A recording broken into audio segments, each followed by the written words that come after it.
welcome to the Archaeological Society of Delaware's Digging Delaware series. Here, I'll be speaking with Delaware archaeologists about their experiences and how they got into archaeology. My name is Curtis McCoy, and I'm the current president of the Archaeological Society of Delaware. Today, I'm speaking with Delaware archaeologist John Martin. So welcome, John. Why don't you give us a little background on who you are? Okay, I'm John Martin. I work at the State Historic Preservation Office. I'm one of the archaeological reviewers. I'm actually a native Delawarean. I got my undergraduate degree at the University of Delaware and a master's at Rutgers University.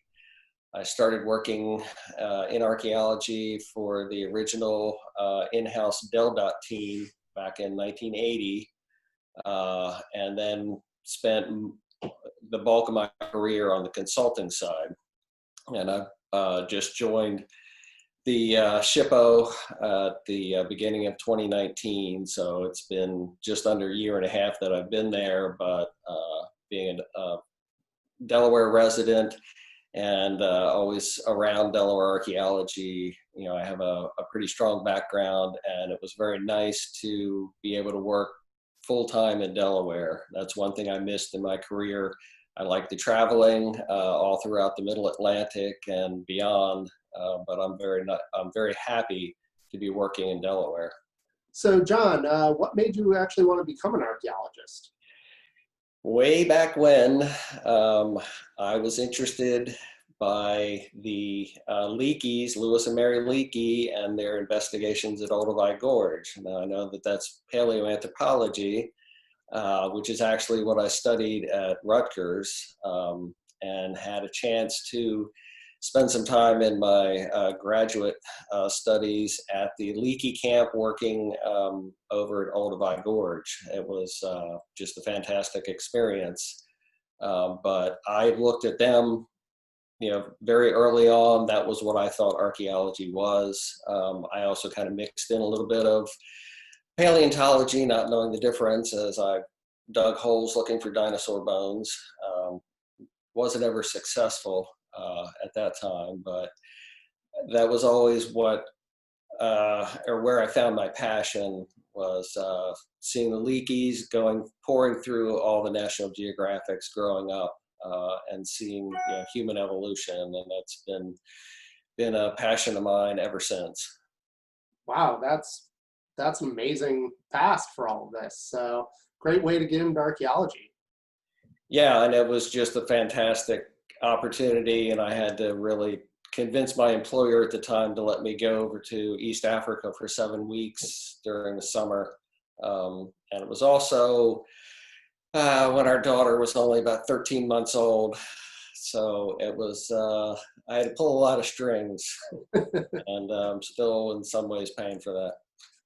But it was worth it. It was a dream come true. With that, what are some of your current research interests?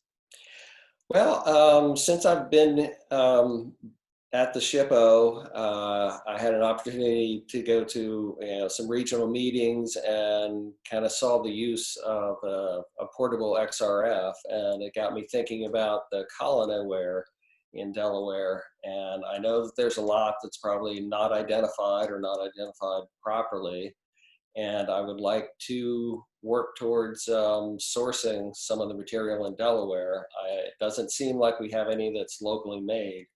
So it's all coming from places outside of even the country. The material that was found in Wilmington, when I first became aware of it, seems to have come from Haiti.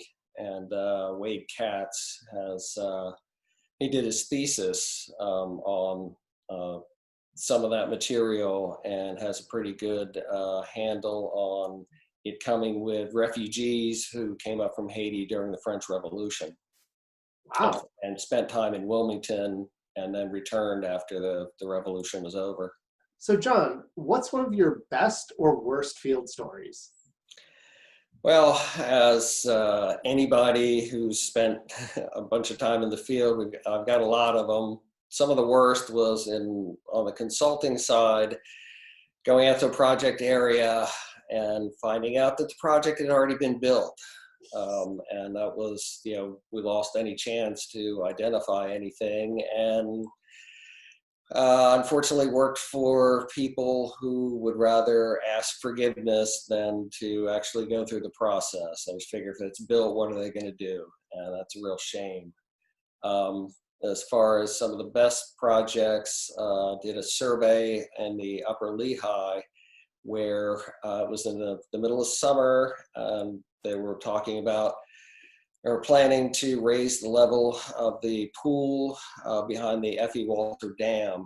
And so some of our survey was actually getting in canoes and paddling down and pulling up on little benches and other landforms that were low by the water and finding sites. I mean, it's, you know, how much better can you get to paddle a canoe in the summer and, you know, just pull up find artifacts wherever you go. So that was a pretty fantastic experience, and certainly one that I've treasured ever since. Man, that's amazing. So John, what's one of the coolest things you've ever learned from an archaeological project?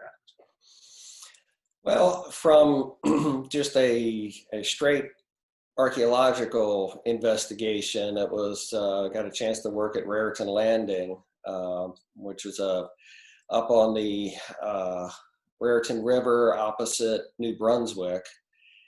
We've looked at an entire village, really, that was being impacted. And the history on that had always been that it was very bucolic, just some merchants and their stores, and it was a port at the time.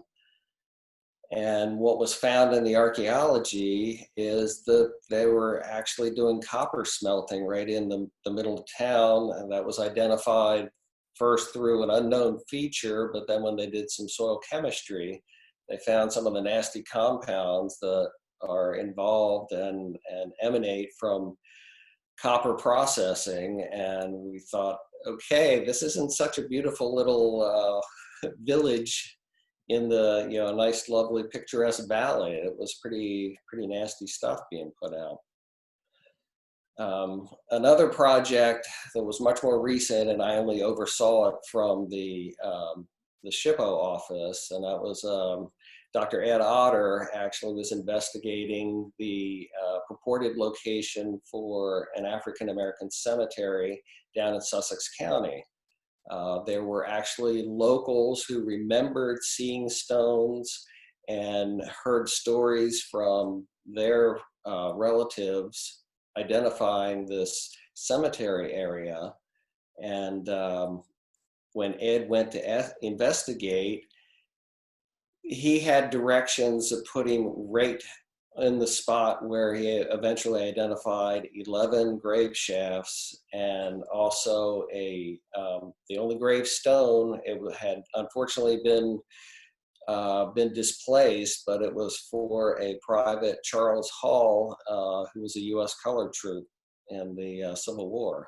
And to know that the community still had that memory and that they were actually listened to, that was a fantastic experience. That, you know, don't give up on the people who are still there with memories, and they really do need to be interviewed and taken seriously. You can't just say, oh, well, that's an old rumor. So that was a kind of real neat experience on how oral histories carry real truths that we can learn from. Well said. Yeah, that's amazing. So, well, John, our final question for you today is, how are you handling quarantine? Well, I like the commute for the most part.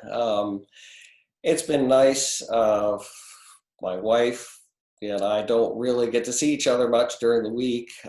She's working in Wilmington as a preservation planner, and I go to Dover. And so it's been kind of nice to be able to talk about projects and just thoughts on how to approach different things. But we also live in a historic house, and so it also gives us time to find more things that need fixing or discuss what we want to do next.